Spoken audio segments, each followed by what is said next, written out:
Welcome back to West Texas View. Welcome back to the West Texas View. Before the break, Ricky Daniels, a parent with a special needs child, was talking about her experience, not only her experience before she was introduced to SHARE, but the SHARE programs for her child with a special need, and also her child, the sibling who helps care for this child. But to continue that conversation, after, was your husband supportive of your bringing, of y'all doing the respite? And did y'all have a good night out that first night? We did. He was very supportive. He, in fact, pushed me and said, we're going to do this whether you like it or not. I think he recognized better than me that we needed that time away. I think as a mom, we tend to think that no one else can care for our kids, that we're the only ones who know what they need. Whether they have special needs or exactly, not. Exactly. And so he recognized that for the two of us, we really needed that time because we just didn't have it any other way. We had parents, my parents are in Odessa, and we have family who can care for our kids, but there are just so many times you feel like you can ask for those favors before you start to feel like you're taking advantage. So SHARE has offered just a wonderful place for us to have that one night a month where we can go out and just breathe, take a deep breath and refocus on what's going on around us. And know that both of your children are not only getting fed themselves, but they're also safe and sound. Right, and oftentimes it's the only time that we have face-to-face, just the two of us in a month. So it's very important in terms of our relationship.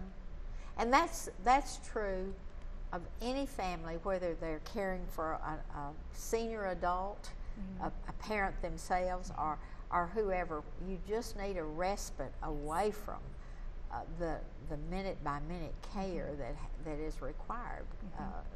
We see this all the time in Alzheimer's patients, and so.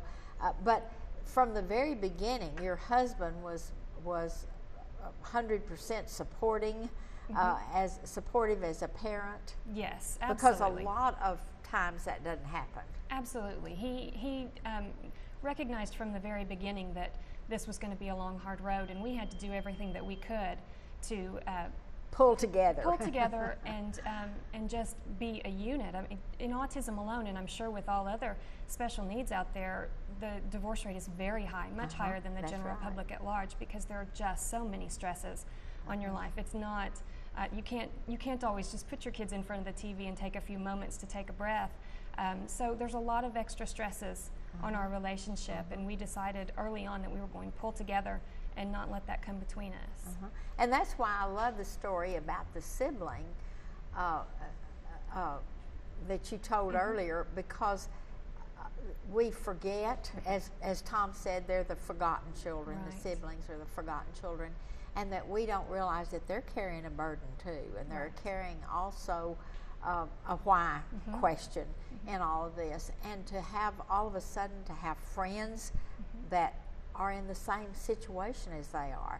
And my little nephew would say, I can let my guard down when I'm with someone else who understands what I've gone through. And that's not it being whiny. That's being recognizing that there was a difference in the way our family has to live and the way other families have to. I think we all have a need to be understood. And I think that as a parent, I often say that when we were diagnosed, we were picked up out of the group of parents as a whole, and we were placed off by ourselves. And so we didn't really have a group of people that we could rely on who understood what was going on in our lives. And that's true of the siblings also. Genevieve was only 4 years old when Charlie was diagnosed, and so she had to learn very early that things were different, and maybe times at her friend's house were quite different than times at her house. And so to have that group of people in Sib Shop who know what she goes through and who understand what normal life is for her, she can just sit back and kind of take in the fact that she doesn't have to explain to anybody there. And when she's around these kids and her sister has a moment, that she doesn't have to explain it to them, they already understand. But the other interesting thing is that you have, your family has this special bond that is usually not within a family without a special needs. And you as a parent don't really have the availability to talk to other parents about your children because most of them are uncomfortable talking to you about a child with a special need because they don't know how to talk to you. So then you're getting to be with other families that have special needs. It's just been an added blessing. That's true. That's true. To be able to talk with other families, especially with families who maybe are newly diagnosed. We've been walking this road now for 5 years, and we've been with Share for 5 years. And so while it's not old hat to us, certainly there's lots left to learn. We have walked that road of being newly diagnosed, and what do you do first? What do you do next? Where do you go to get help? And what do you do in terms of treatment and those options? So to talk to people who have been newly diagnosed, it really helps you to realize how far you've come and that you're actually putting one foot in front of the other and making it through every day, and that life is not so bad. And that would be the first thing most parents, I think, would ask themselves is, can we do this? Yes. Oh, and so to see you and to see the joy and the blessings that you've received from this would really be meaningful to someone who was had a brand new diagnosis. But tell me what you think when you see parents like this just blossoming and taking hold of the services that you offer.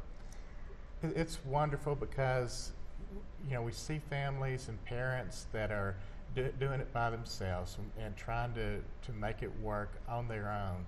But when they come to Share and they meet other parents that are in similar situations and share stories and share resources, they realize that there are other people out there that are going through the same thing.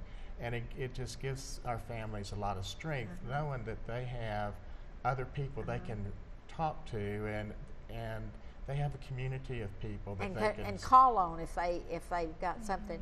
But you said something really interesting. You said you had watched parents come into the program, and it was just almost like you could see their shoulders straightening up, and all of a sudden the burden being lessened on their shoulders and back.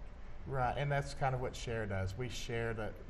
We partner with parents and families to share that burden. We can't fix it. We can't make it go away, but we can make it easier. And I keep emphasizing this because it's just so hard for me to believe that all of this is without cost, and that's what we have to keep saying. We're going to have to take a break. We'll be back in just a moment, and we certainly want to thank Ricky Daniels for sharing her story with us and with other parents. We'll see you in just a minute. Stay tuned. West Texas View will be right back.